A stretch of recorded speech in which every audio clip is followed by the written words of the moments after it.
You guys, so we have just an amazingly diverse lineup tonight. It's women, it's gay guys, but we did have to have our token straight white male. Please welcome our DEI hire, Maddie Payton!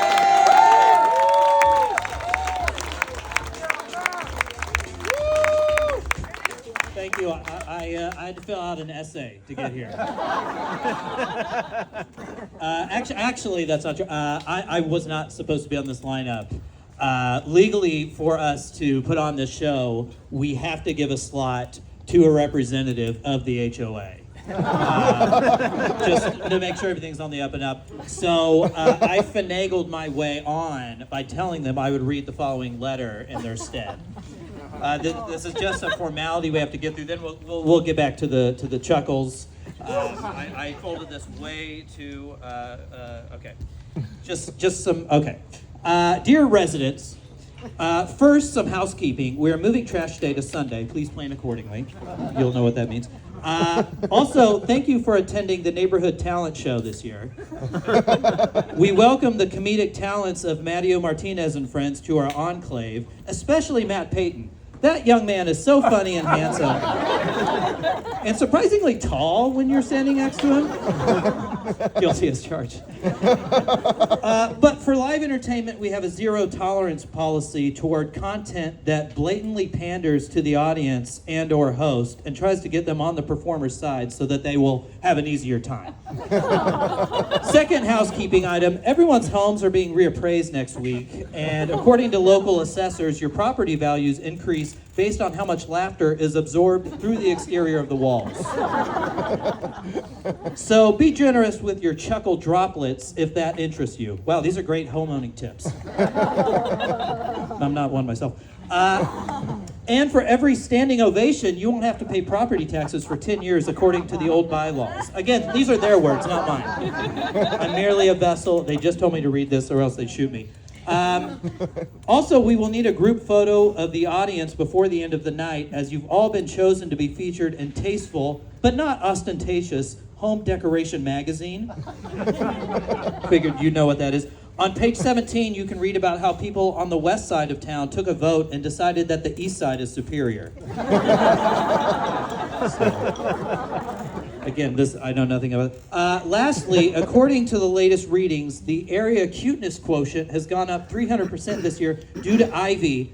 And according to a college, that's Mattio's daughter, by the way. I don't know if you. I'm now sucking up to him. And according to ecologists, we're dangerously close to 500 precious parts per million, which isn't sustainable. So you might want to think about dressing her less fabulously. I don't know where he went. This is going on way too long, and I only have 14 more pages, and then we'll get to. I'll be guessing all your weight or whatever. Now that we're caught up, we're all caught up on what's going on in your district. Please to continue to enjoy the show. Specifically, Matt Payton's special blend of thoughtful yet accessible comedy stylings, who it must be said is kind of almost intimidating in a sexy kind of way. We can't quite explain it. It kind of goes on from there. I don't want to bore you, but that's basically the gist of it from the HOA. Thank you. I typed that today. They taped that today.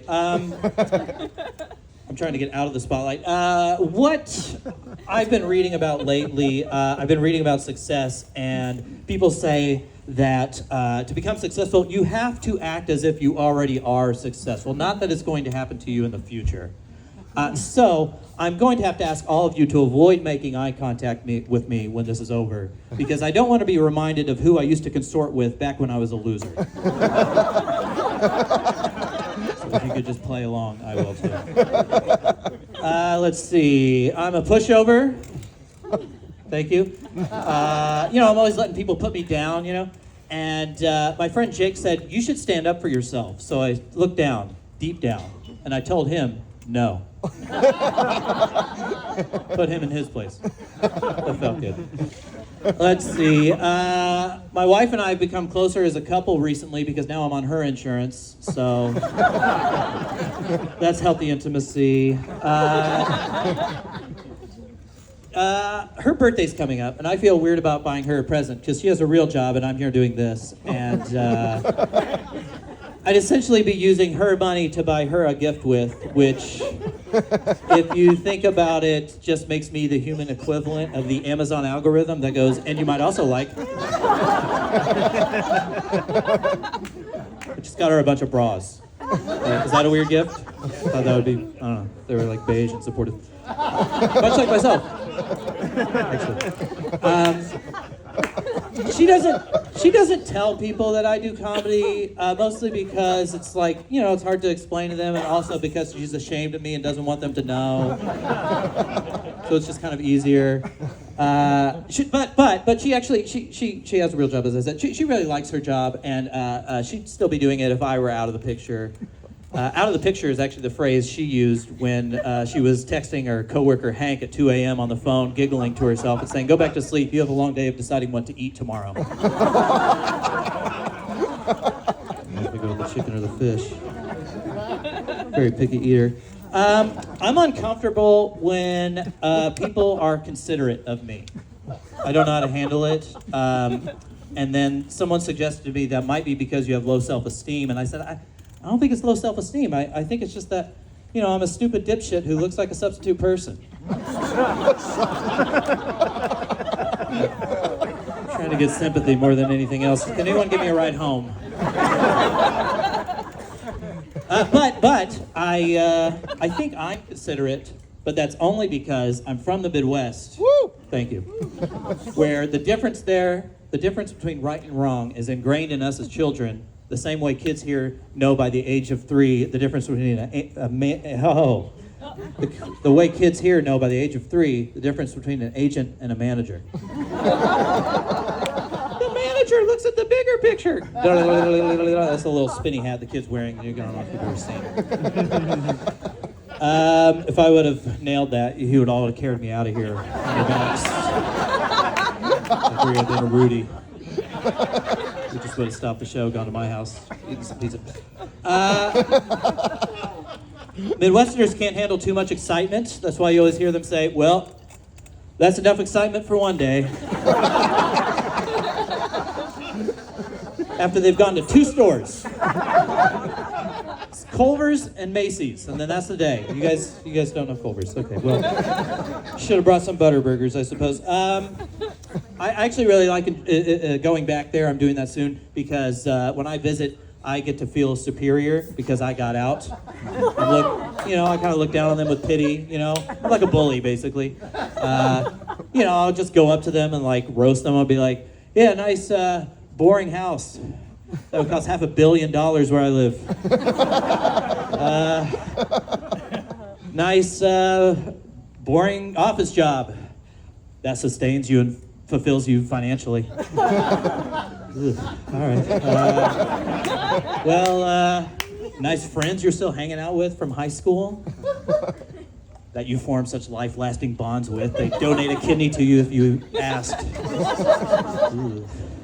But their sushi sucks, so fuck them, right? Let's all revert to the ground. Let's go.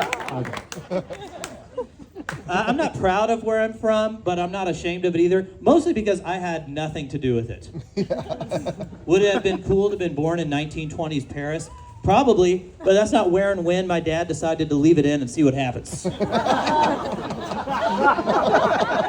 don't know if you know how sex works. He's a wild stallion, that guy. You want to watch out for him in these streets. The last exciting thing that happened in the Midwest was that we legalized gambling. Mm-hmm.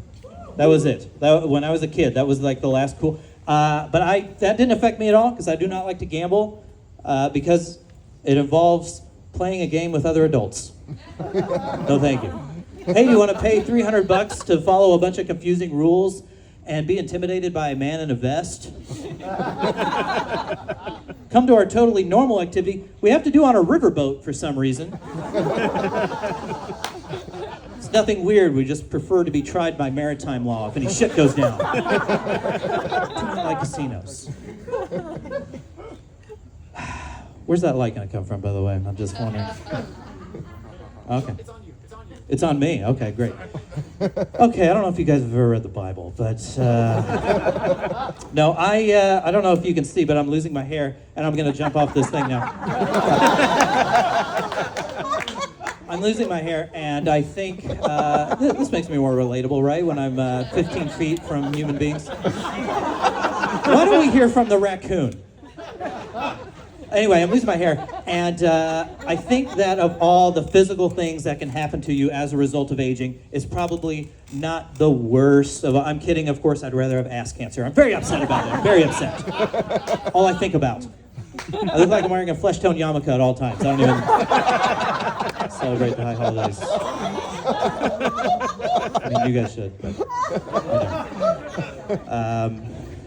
but you know, I still have to get my hair cut regularly, you know. It grows normal everywhere else. And I hate doing that because when I go in there, they're going to ask me, what do you want? I have no idea how to answer that question to this day. I don't have the proper hair vocabulary to articulate what I want out of hair. So lately, when I go in there, I just say, make it look like I know the exact value of the forever stamp. And I think they nailed it. I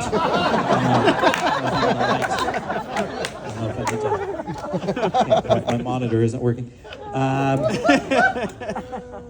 So I was getting my haircut years ago. I was describing to a lady what I wanted. I thought I did a really good job, and then she said to me, "Oh, you don't want that? You'll look like Elvis." And I said, "Thank God." I'd hate to look like that unfuckable bridge troll. Greatest head of hair of the 20th century. She tried to use it as a deterrent. Imagine being a lingerie salesman and saying to your customer, "Oh, no, you don't want that bra. You look like Raquel Welch." Raquel Welch. Is everyone here in their late 70s? Just to make sure that I like to give for the forgotten generation. But you know, it's shocking when it happens to you because you thought you weren't going to lose your hair till you're older, and then you realize you kind of are older, but none of the other things that are supposed to have caused it have come along yet. Like I thought you're supposed to go bald from the stress of having a powerful job and trading stocks. Not because it's a pain in the ass to schedule your Monday night team improv sessions. Collision Improv is really going to take off, though, if you want to look out for us. We're pretty good. What a lot of men will do in my situation is that they will shave their head, right? I'm not going to do this because I don't have the confidence or the action movie franchise to pull that off. I feel like you have to be kind of a burly, kind of a, you know, a more muscular guy. But if I shave my head, people would just say, "Wow, Bruce Willis is in much worse shape than we shot." But I'm not drunk. I just am slurring my words for some reason. I blame the microphone. All right, big finish. My wife's trying to have a baby now, so I wish her Godspeed. I think the problem on my end is I don't have. What if we read this again? That'd be fun. I don't have an innate caretaking gene. That's the problem I have. You know, and maybe I would had I grown up with a younger sibling to care for. I mean, I do have a little sister, but I haven't seen her since we were playing hide and seek around that old well. She won the game, by the way, so congrats to her. I'm just kind of surprised she wants to have a baby with me because we're not really like known for collaborating that well on projects. You know, like if we had an album of duets, it'd be called "Songs in the Key of." Oh, you're gonna do it that way, huh?